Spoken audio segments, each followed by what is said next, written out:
Badakigu zergatik gauden hemen? Altuago? Hola? Vale, badakigu zergatik gauden hemen? Segun garrantzitsua guretzako, gaur DBH-en zehatu gara eta ikastetxe osoan osoan zehatu gara hitz egiten, hausnarketa egiten. Egun berezia asko egin da horren inguruan eta asko gehiago egin behar dugu. Prestatu dugu hitz batzuk prestatu ditugu oraintxe bertan irakurtzeko, así que irakurriko ditugu orain eta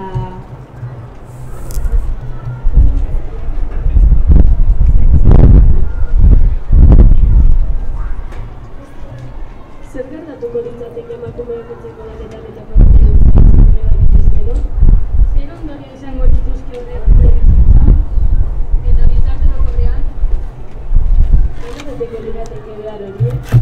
Zer ondorio izango dituzke erabaki horrek gure etxetan, enpresetan, eskoletan, herritarretan? Hitz batean, gure gizartea laguntza orokorrean. Galdera hauei Indarkeria matxista gerkara salatzeko.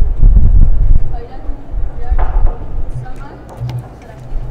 Hau da, emakumeak egiten dugun lan ikusizunari esker gure mundua mantentzen dela erabiltzeko.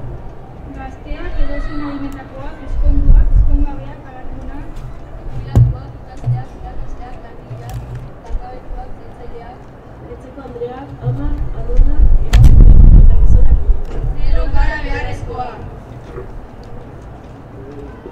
Amaitzeko hemen gaude Trubako emakumeok martxan jarraitzeko, bai? Horrezagatik 5 minutu besterik ez, gelditu egin gara, gure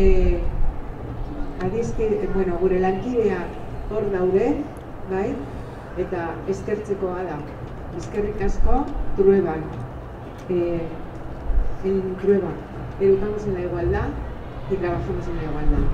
Baina aldarrikatu behar dugu, gizonen eta emakumeen arteko berdintasuna. Eta mila esker, guztioi.